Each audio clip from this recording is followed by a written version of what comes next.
श्रीगुरुभ्यो नमः। हरिः ओम्।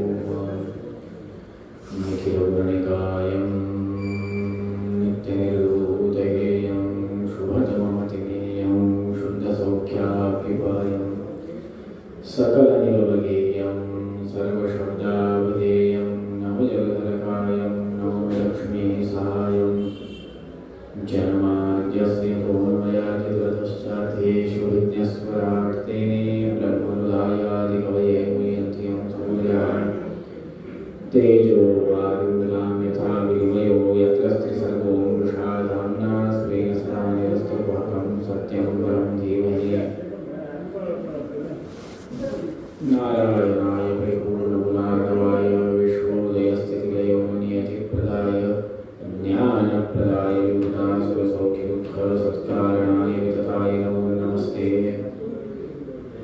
मनोजवं मारुतुल्यवेगं जितेन्द्रियं बुद्धिमतां वरिष्ठं वातात्मजं वानरयूथमुख्यं श्रीरामदूतं शरणं प्रपद्ये।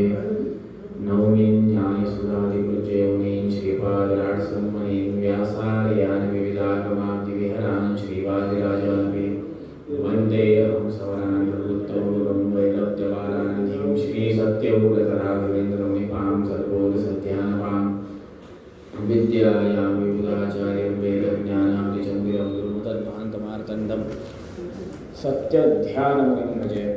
सत्याभिज्ञकराब्जोत्थानपञ्चाशद्वर्षपूजकान् सत्यप्रमोदतीर्थार्यान् नौमि न्यायसुधातान् शास्त्रेषु पारदर्शवान् शास्त्रज्ञेषु च वत्सलं दीनभक्तोद्धारकं सत्यात्मानं गुरुं भजे। विद्यापीठविदातारं विद्याभारतीचन्द्रं विद्यार्थिवत्सलं वन्दे महामहिमसद्गुरुम् आपादमौलिपर्यन्तं गुरूणामाकृतिं स्मरेत् तेन विघ्नाः प्रणश्यन्ति सिद्ध्यन्ति च मनोरथाः। शुभां ध्यायन्ति ये कामान् गुरुदेवप्रसादजान् इतरान् आत्मपापबुद्धान् तेषां विद्या फलिष्यति। श्रीगुरुभ्यो नमः। हरिः ओम्। गुरुपौर्णिमा किंवा श्री व्यास पौर्णिमा आपण म्हणतो. गुरूंचे उपकार फेडता यावे प्रायः एवढा मोठा व्यक्ती किंवा एवढे मोठे व्यक्तिमत्व या ब्रह्मांडात नाही. प्रथम गुरु माता पिता, त्यानंतर शिक्षा गुरु आणि त्यानंतर दीक्षा गुरु, या तिघांना आपण गुरु मानतो. आणि हे त्रिकूट आहे आणि या त्रिकूटाच्या बाहेर जर का कोणी म्हणलं दुसरं काही आहे तर माझ्या मते तरी नाही. तीनच गुरु महत्वाचे असतात. एक जन्मदात्रे, दुसरे शिक्षा ज्ञान देणारे आणि तिसरे मोक्ष उपदेश करणारे. माता पिता तलवारीचं पातं तयार करतात लेकराला. घरातलं कुलाचार, कुळाचा आचार, परंपरागत काय आचार विचार आले ते आचार विचार प्रदान करतात, पातं तयार करतात. गुरु त्या पात्याला ज्ञानाची धार लावतात आणि मोक्ष गुरु तलवारीला मूठ असते. ते उपदेश रूपी मूठ लावून ज्ञान, विषय, अहंकार, मत्स्य, क्रोध जे षड्रिपू आहेत, काम, क्रोध, मोह, मत्स्य इत्यादींवर ती तलवार प्रहार करतात. नंतर मोक्ष आपल्याला प्रदान करतात. व्यास भगवंतांची किंवा वेदव्यास रूपी परमात्म्यांची पौर्णिमा असं आपण आज गुरुपौर्णिमा म्हणून साजरे करतो.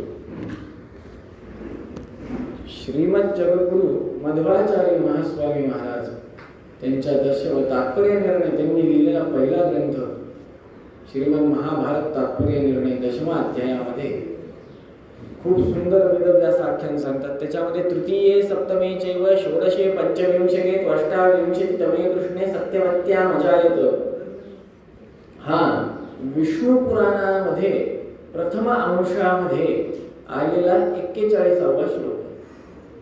कुठला? तर तृतीये सप्तमे चैव षोडशे पंचविंशे. आता आपण काही जण म्हणतात की वेदव्यास ऋषी, काही जण म्हणतात वेदव्यास मुनी, काही जण म्हणतात वेदव्यास भगवंत. खरं काय?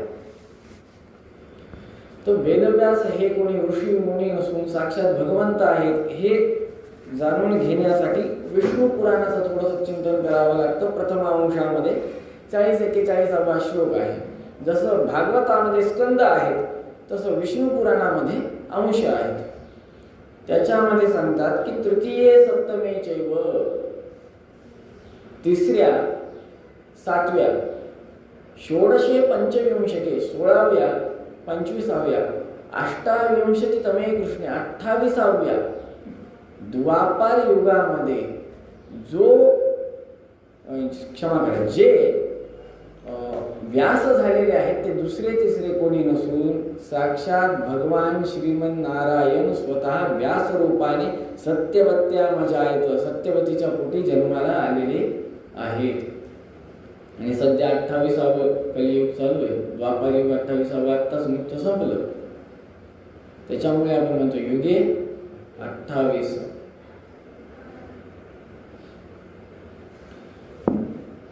भगवंत किती कृपाळू आहे, भगवान वेदव्यासांची किती कृपा आहे आपल्यावर, हे जाणून घेऊयात आणि तिथून गुरु परंपरेकडे येऊयात. भगवान वेदव्यास हे प्रत्यक्ष झाले. यथा नरसिंहाकृतिराग्रासित म्हणून तात्पर्य निर्णयामध्ये सांगितलेलं आहे की भगवंत कधी जन्म घेत नाहीत, प्रादुर्भूत होतात. हे सगळ्यात पहिलं महत्वाचं, ते प्रत्यक्ष प्रगट झाले.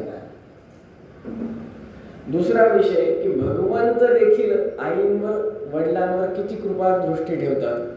तर तात्पर्य निर्णयामध्ये 10व्या अध्यायामध्ये 56व्या श्लोकामध्ये प्रत्येक ज्ञानम तयो स्मृती मात्रतः सदा प्रत्यक्ष भाव परमात्मदो ददौ म्हणून एक उक्ती आलेली आहे. या ठिकाणी त्या श्लोकामध्ये तात्पर्य निर्णयात आमचे आचार्यजी म्हणतात की तात्पर्य निर्णयातला प्रत्येक अक्षर एक निर्णय आहे. आपल्याला ते कळत नाही, तेवढी आपली प्रगल्भता नाही की श्रीमद आचार्यांना काय सांगायचंय, हे काय लेखकाला काय पाहिजे, लेखकाने काय विचार करून लिहिले ते वाचणारा विचार करून लिहू शकत नाही. सांगायचं झालं तर दासबोध, राजकारण प्रकरण कधी वाचा किंवा ज्ञानेश्वरी आहे कधी वाचा. लेखकाने सांगणाऱ्याने जे विचार करून लिहिलंय ते वाचणारा कधी त्या अनुषंगाने चिंतन करू शकत नाही. जर का सुमध्व विजयाचं चिंतन केलं किंवा अनुव्याख्यान आहे श्रीमदाचार्यांचं, तेवढं गहन चिंतन होऊ शकत नाही. तेवढ्या उच्च कोटीच्या ध्यानाने किंवा विचारसरणीने व्यक्ती चिंतन करू शकत नाही आजच्या काळात. त्याच्यामध्ये म्हणतात की भगवंत प्रादुर्भूत होतात. भगवंताचं सगळं लक्षण सांगतात की कसे आले. अजिनधारी होते. खूप सुंदर शुभ तात्पर्य निर्णयामध्ये 53व्या श्लोकात 10व्या अध्यायात म्हणतात शुभवर्गतवर्णो रक्तपादाब्जनेत्र धरकर नखरसनाग्रश्चक्रशंखाब्जरेखः रविकरवरगौरं चर्मचैनं वसानस्तटितबलजटा सन्दीप्तचूडं ददानः विस्तीर्णवर्णाक्षा कमलायताक्षो बृहद्भुजः कम्बुसमानकण्ठः समस्तवेदान्मुखतः समुद्गिरन्ननन्तचन्द्रादिककान्तिसन्मुखः. भगवंत प्रत्यक्ष झाले. कसे होते? शुभ्रतम, सुंदर असं पांढरं शुभ्र हरणाचं कातड घातलेले, अशा पद्धतीत बसलेले, मेखला घातलेला. आणि जन्मता आपण म्हणतो ना बाळाचे पाय पाळण्यात दिसतात. जन्मता प्रादुर्भूत झाल्या मुखातून वेद बाहेर पडत होतो. एक हात वरद हस्त, एक हात अभय हस्त, शंख चक्राब्जरेखा, शंख चक्रांनी अंकित आहेत त्यांच्या हातावर. असं वेदव्यासांचं पूर्ण वर्णन यात सांगितलं. कंभू समान कंठा, बृहद्भुज कंभू समान कंठा. शंखाप्रमाणे, शंख जर का पालथा असा पकडला तर त्या पद्धतीचा कंठ होता.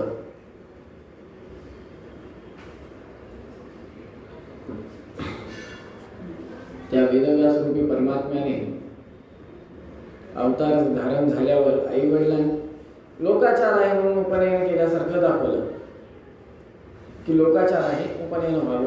आणि तिथेच आई वडिलांना वचन काय दिलं? प्रत्यक्ष भावम परमात्मदो ददौ. प्रत्यक्ष भावम, मी तुम्हाला वचन देतो, जेव्हा केव्हा तुम्ही माझी आठवण कराल तेव्हा मी तुमच्या समोर प्रत्यक्ष होईल. हा विषय जेव्हा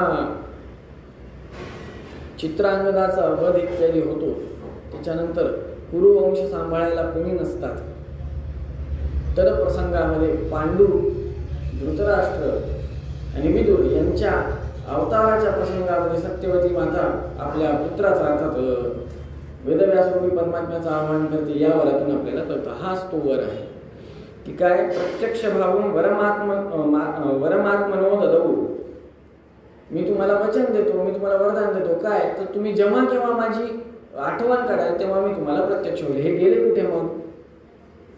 मी तुम्हाला प्रत्यक्ष होईल याचा अर्थ मी आता इथे नाहीये, मी निघालो. कुठे निघालो? तर मेरू पर्वतावर जाऊन बसले. सगळे देवी देवता गण आले. तिथे जाऊन काय केलं? सर्वाणी शास्त्राने तथैव कृत्वा विनिर्णयम ब्रह्मसूत्रम चकार. सगळ्यात पहिले सर्व शास्त्र शुद्ध केले, वेदाचे 4 भाग केले, वेदातले स्वर खालीवर जाते ते शुद्ध केले, त्या ऋषीमुनींना वेद दिले. आणि सगळ्यात महत्वाचं, सगळ्यात विशेष म्हणजे समस्त शास्त्रार्थ निदर्शनात्मकं चक्रे महाभारत नामधेयं वेदोत्तमं तच्च विधातृ शंकर प्रधानकैस्तन्मुखतः सुरैः. सगळ्या शास्त्रांना मार्गदर्शक ठरणारा असा एकमेव ग्रंथ म्हणजे श्रीमद महाभारत. त्याची निर्मिती केली. आजकाल आपल्याकडे म्हणतात, विशेषतः महाराष्ट्रामध्ये आपल्याकडे भरपूर, मराठवाड्यात त्यात एक प्रसिद्ध वाक्य आहे की घरात महाभारत ठेवू नये, नाही तो घरामध्ये महाभारत होतो. बरोबर. महाभारत लेखक कोण महाभारताचे? महागणपती. गणपतींनी महाभारत लिहिलं. सगळ्यांचा विघ्न हरण करणारा तो देव म्हणजे कोण? ते देव म्हणजे कोण? तर महागणपती, विघ्नहर्ता म्हणतो. मग त्यांनी लिहिलेले ग्रंथ घरात ठेवल्यावर विघ्न येईल कसं? हा पहिला प्रश्न भवतो. त्या ब्रह्मसूत्राला व्याख्यान लिहिलेले साक्षात भगवान वेदव्यासांचे शिष्य लसदु श्रीमदानंद तीर्थेंदुर औदुंबरे, साक्षात श्रीमदानंद तीर्थ भगवत्पादाचार्य अर्थात मध्वाचार्य. श्रीमदाचार्यांनी सर्व मूल ग्रंथ लिहिलेले आहेत. सगळ्यांना त्याबद्दल माहिती आहे, त्याबद्दल जास्त सांगायला जात नाही. श्रीमदाचार्यांचं ग्रंथाचं किंवा त्या ग्रंथांचे गांभीर्य केवढे आहे, तर गोदावरीचं जे खोली आहे, जयतीर्थांच्या स्तोत्रामध्ये आपण त्यांची स्तुती करताना म्हणतो की बाबा ते कसे आहेत, तर ते हृदय गंभीर भी म्हणून सांगतो की गोदावरी तरंग, गोदावरीचा जो प्रवाह आहे किंवा गोदावरीची जी काही खोली आहे ती कशी, गोदावरी ही गंभीर नदी आहे, अगदी गंभीर. गंगा त्याच्या उलट आहे, खळखळाट आहे गंगेला. गोदावरी गंभीर वाहते. त्या गंभीरतेमध्ये जयतीर्थ महास्वामींचा आपण ज्ञानाची गंभीरता किंवा त्यांच्या चिंतनाची गंभीरता सांगतो.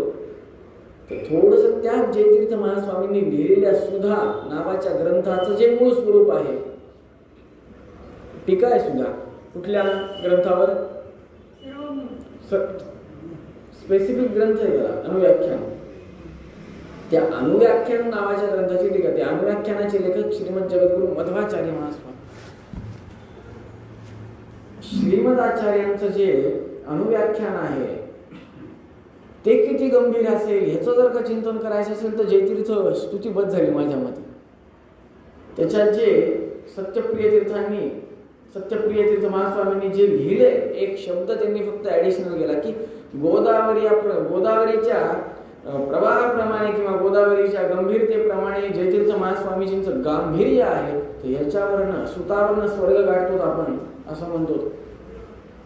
तर मुलाकडे बघून पिता कसे असतील किंवा पितांचे संस्कार कसे असतील हे आपल्याला कळतात. अगदी त्या पद्धतीनं जयतीर्थ महास्वामीजींचे ग्रंथ बघितले तर श्रीमद आचार्यांचे ग्रंथ किती गंभीर आहेत हे आपल्याला कळून जायला पाहिजे. चेष्टेचा विषय नाहीये. अक्षरशः गुरुभुंक्ष्वच कर्म निजं नियतम हे 12 स्तोत्र जे आहेत त्याच्यातल्या एका अक्षरावर जर का चिंतन करायला बसलं, एका शब्दावर, तर प्रचंड चिंतन निघतं. ही ती परंपरा आहे ज्याच्यामध्ये बघा किम पशु पूर्वदेही म्हटल्याबरोबर मागच्या जन्मातलं ज्ञान होणं, सर्वस्व ऐश्वर्य त्याग करून जयतीर्थ महास्वामी होऊन ग्रंथ निर्माण करणं, गुरुप्रसादो बलवान न तस्मात बलवत्तरम. फक्त गुरु कृपेनं झालं. गुरुकृपा काय? किम पशु पूर्वदेहे. घोडा देखील पाणी प्यायला, घोडा जसा जिभेनं पाणी पितो अगदी त्याच पद्धतीनं धोंडो रघुनाथपंत देखील पाणी पित आहेत, घोड्यावर बसूनच प्राण्यासारखे. तिकडनं आवाज येतो काय? किम पशु पूर्वदेहे. क्षणात सगळं बदलतं. ऐश्वर्य, प्रचंड ऐश्वर्य, राज ऐश्वर्य होतं, सगळं सोडून यती आश्रम स्वीकार केला. गुरुप्रसाद बलवान.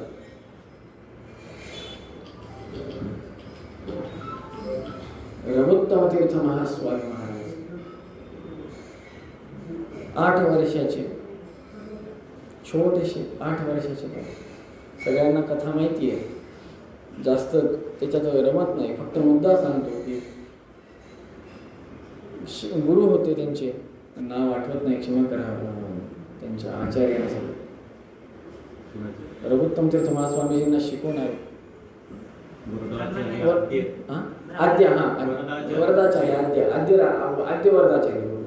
आद्य वरदाचार्यांना काय झालं की रघुवर तीर्थ महास्वामी सांगितलं की बाबा आता मी वृंदावनस्थ होत आहे, तुम्ही पीठाधिपती आहात, पण पीठाधिपती झाले तरी ज्ञान पाहिजे, यांना पाठ इत्यादी पाहिजे, संधी पाठ, व्याकरण पाठ काहीच नव्हतं झालेलं. सुरुवात होती, व्याकरणापासून सुरुवात होती, शब्द पाठादी. तर मनामध्ये आलं की मी या पीठाधिपतींचा कोण आहे? गुरु आहे. अशी भावना मनामध्ये येत होती. आणि एक दिवस द्वादशी महास्वामी जपाला बसले थोडं जास्त. मठातला नियम आहे, तीर्थ घेतल्याशिवाय पारण सोडू नये. स्वामीजी स्वतः तीर्थ घेतात. स्वामीजी नवशीर झाला, स्वामीजी आले, बघतायत तर काय सगळे जेवायला बसले. वाईट वाटलं. गुरूंचं नामस्मरण करत झोपी गेले.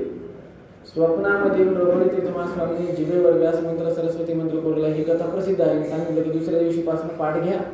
दुसऱ्या दिवशी पाठ घ्यायला सुरुवात केलं. अत्यंत गंभीर असा विषय न्यायसुधेतला, श्रीमंत न्यायसुधेतला काढला आणि चिंतन सांगायला सुरुवात केली. मठात ते आद्य वर्गाचार्य रस्त्याच्या पलीकडे होते, जवळ आले, ऐकायला आले, कोणतरी चिंतन सांगते बाबा. अजून थोडं पुढे गेलं, कोणतरी कंठस्थ करून सांगत आहे काय.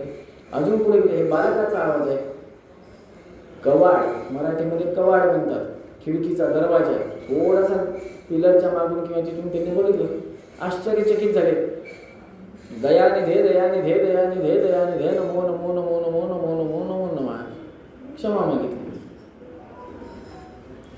अहो एवढंच कशाला, मी फार लहान आहे आपल्या सगळ्यांपेक्षा वयाने, पण आपण जास्त पावसाळे बघितले समोर. सगळ्यांनी जे काही ज्येष्ठ बसला आहात, सगळे स्त्रिया असो पुरुष असो सगळे. माझं प्रारब्ध, माझं तेवढं पुण्य नाही की मी मोठ्या स्वामींना बघितलं, परंतु तुम्ही सगळ्यांनी बघितलं. मोठ्या स्वामींचं जेव्हा सत्यात्म तीर्थ सर्वज्ञ आचार्य टू सत्यात्म तीर्थ महास्वामी हे जेव्हा स्विच झालं, हा जो बदल होता, याबद्दल जर का सांगायचं असलं तर हंसपीठ काय आहे, तर सर्वज्ञ आचार्य गुत्तल जेव्हा प्रवचन करायचे तेव्हाच प्रवचन वेगळं होतं. आणि ज्या क्षणी सत्यात्म तीर्थ झाले तदक्षणी त्यांचं प्रवचन वेगळं होतं. विचित्र पीठ आहे, फार विचित्र महिमा आहे पीठाचा, प्रचंड विचित्र आहे. सत्याभिनव तीर्थ महास्वामीजींची गुरुसेवा काय आहे. सत्यनाथ तीर्थ महास्वामी जवळच्या गावात आलीच कळालं. एक पोल चालायचा, साष्टांग नमस्कार करायचा, एक पोल चालायचा, साष्टांग नमस्कार करायचा, प्रदक्षिणा, प्रचंड प्रदक्षिणा केल्यासारखं. एक पोल चालायचा, साष्टांग नमस्कार करायचा, एक पोल चालायचा, साष्टांग नमस्कार करायचा. गुरुभक्ती, फक्त गुरुभक्ती. नुसत्या गुरूंच्या नामसंकीर्तनावर देह वाचला. सगळ्यांना कथा माहिती आहे, चोर आलते, तलवार आरपार केल्या, भाले आरपार केले स्वामीजींच्या, पण एक थेंब रक्त नाही निघालं. साधा आपल्याला भाजी चिरताना रक्त निघतं तर आग बाबू म्हणून 2दा आपण ओरडतो. दाढी हे ते काही करताना कट लागला त्या ट्रिमरचा किंवा त्या वस्त्र्याचा तर तुरटी लावा, नाही तर हळद लावा, पटपट म्हणतो. आर पार चाकू घातला, आर पार तलवारी घातल्या, आर पार भाले घातले, सगळीकडनं घातले, नुसतं एका ठिकाणातून नाही. पण एक थेंब रक्त नाही. ओम श्री सत्यनाथ तीर्थ स्वामी श्रीपाद गुरु घेऊन महा ओम एवढंच नामसंकीर्तन चाललंय मुखामध्ये. एवढं प्रमाण द्या ना. एवढी दृढ भक्ती आहे का आपली?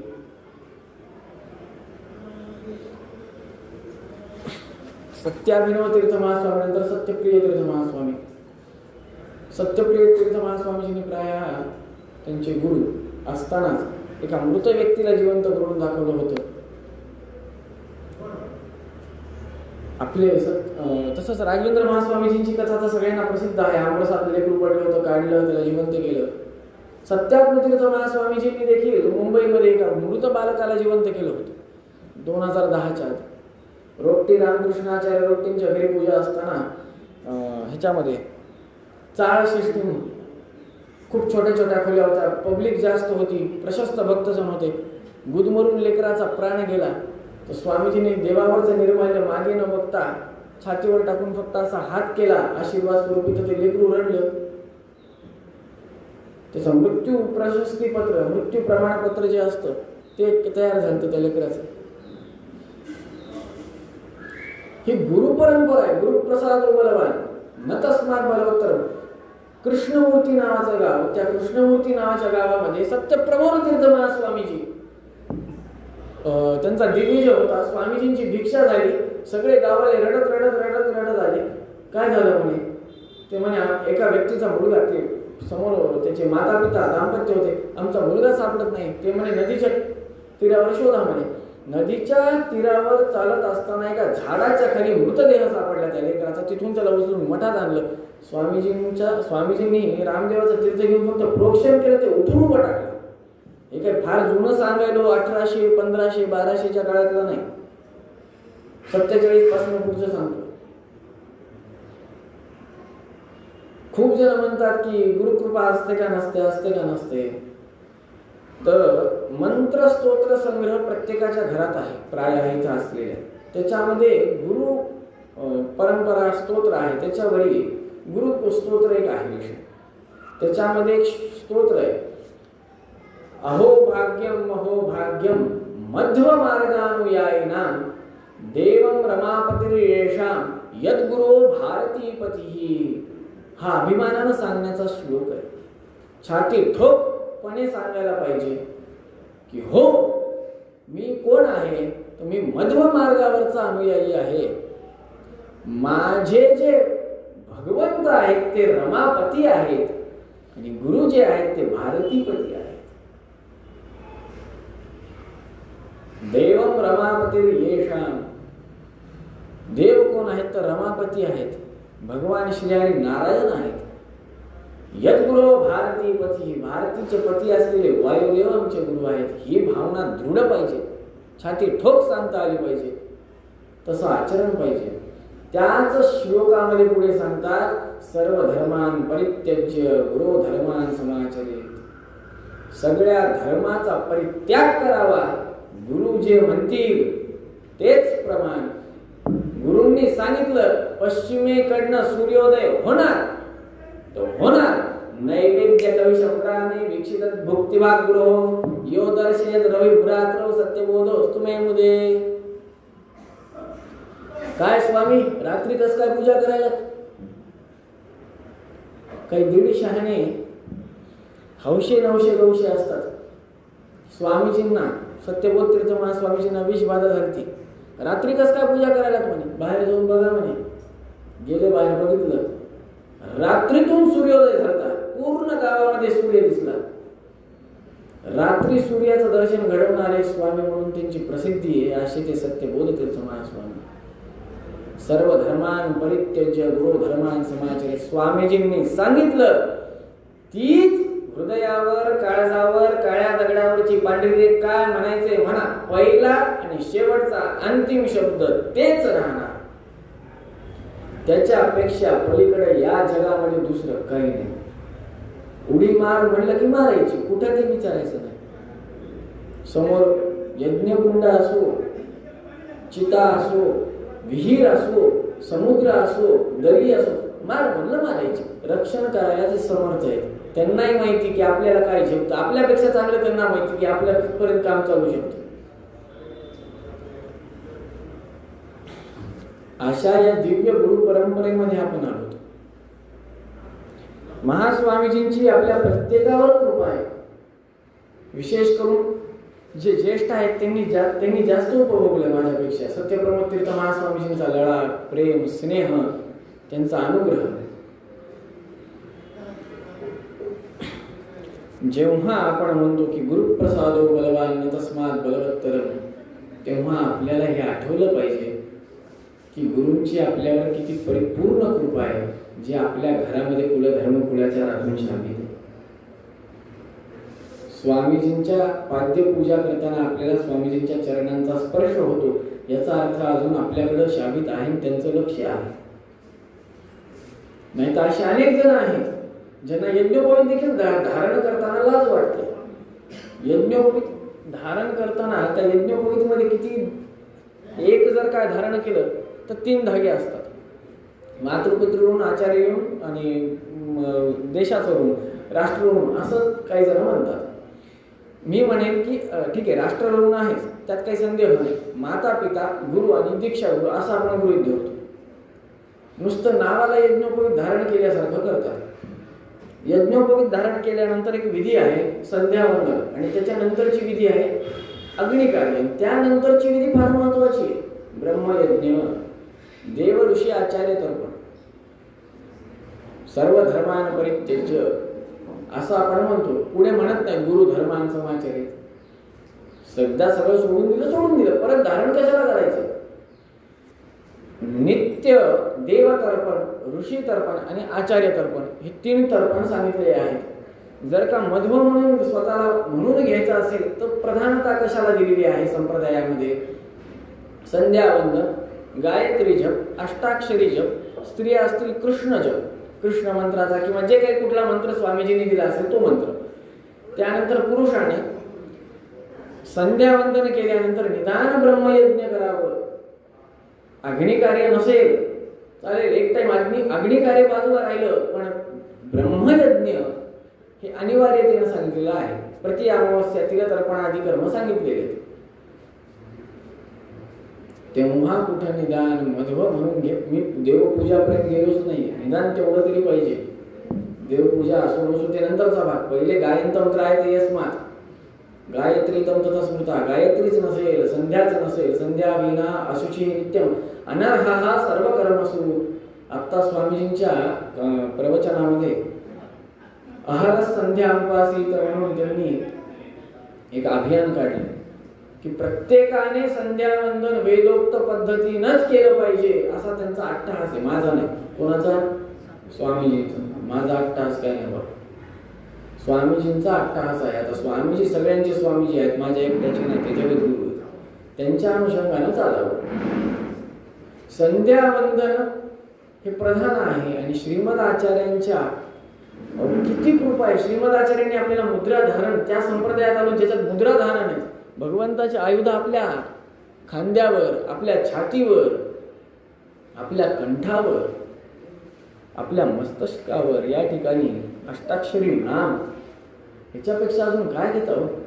हे ते श्रीमद आचार्य आहेत जे प्रथम हनुमान नाम द्वितीयो भीमेवच पूर्ण प्रज्ञस्थिती असतो. भगवत कार्य पहिले हनुमंत झाले तर रावणाची लंका जाळली, भीमसेन झाले तर जरासंधाचा वध केला, श्रीमद आचार्य झाले तर पूर्ण मायावाद्यांचं खंडन करून टाकलं. ह्याच्यापेक्षा अजून गुरु काय घेतो चांगले? गुरु भेटायला देखील फार भाग्य लागतं. त्याच्यामुळे त्या श्लोकात म्हणले अहो भाग्यम मध्व मार्गानुयायिनाम. ज्या आपले मूल गुरु जे आहेत ते श्रीमद जगद्गुरु मध्वाचार्य, त्यांचे गुरु म्हणजे साक्षात वेदव्यास भगवंत.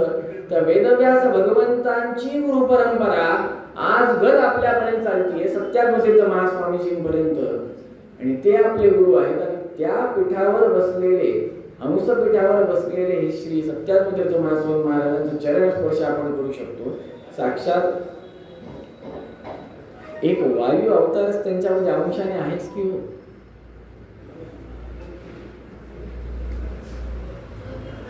त्यामुळे मूळ रामदेवांची नित्य पूजा करणारे, ज्यांचे हात सदैव रामदेवांना स्पर्श होतात, सदैव त्या 28 अलौकिक प्रतिमांचं जे स्वतःच्या हाताने पूजन करतात, ते हात जेव्हा फक्त असा आपल्याकडे होतो तेवढं डोळ्यासमोर आठवावं आणि काम सुरू करावं, जास्त विचार करू नये.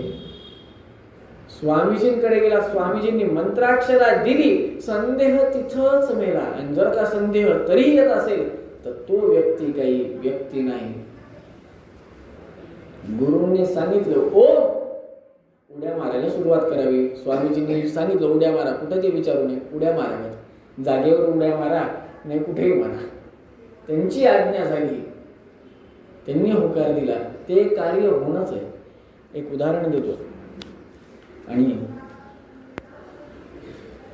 बघा स्टॅम्प असतो कुठल्याही संस्थेचा, त्याच्यावर अक्षर सरळ असतात का उलटी? उलटी असतात. जेव्हा त्या काय म्हणतात शाहीमध्ये बुडवतात आणि नंतर त्याच्यावर ती मोहर उठवतात तेव्हा ती सरळ होतात. ब्रह्मदेवानं विधात्यानं कितीही वेडवाकडं आपलं लिहू द्यावं, इथं कपाळावर कितीही वेडवाकडं लिहू द्या, काही खालीवरी लिहू द्या, गुरूंचा हस्त स्टॅम्प रूपी हस्त एकदा पडला ना सगळं सरळ होतं. फक्त तसा ते शिक्का उमटायला पाहिजे. तसा शिक्का उमटण्यासाठी आपली निष्ठा तेवढी, कागद चांगला पाहिजे, चांगल्या क्वालिटीचा पाहिजे. नाही तर काही काही काळपट कागद असतात, त्याच्यावर बॉल पेननं लिहिलं ना दुसऱ्या पानावर उमटतं, शाई पानते, पसरते. तसं होणे, कागद चांगला पाहिजे. आपण स्वतः चांगले असलो, चांगलं आचरण असलं, मग गुरूंचा प्रसाद तो बलवानच होणार. गुरुप्रसाद बलवान न तस्मात् बलवत्तर. गुरूंचं स्मरण कायिक वाचिक मानसिक सतत व्हावं. गुरूंची स्तुती सतत श्रवणास यावी. सत्य ध्यानतीर्थ महास्वामीजींचा एक प्रसंग सांगतो आणि वाणीला पूर्ण विराम देतो. एके दिवशी सत्य ध्यानतीर्थ महास्वामी मडी अर्थात सवळ्यातलं सगळं कार्य संपून एकांतामध्ये बसले होते.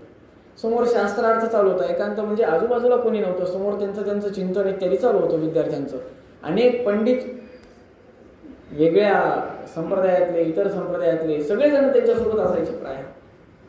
आणि ते जप करत बसले होते. हातात माळ नाही, काही नाही, असंच बसून जप करतात.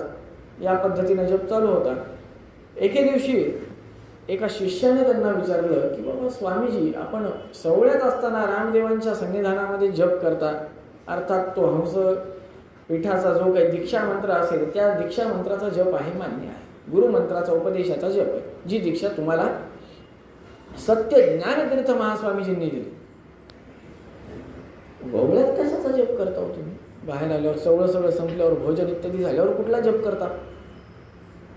ते म्हणे ओम श्री गुरुभ्यो नमः ओम, एवढाच जप करतो. स्वतःच्या गुरूंचं नामसंकीर्तन करतात.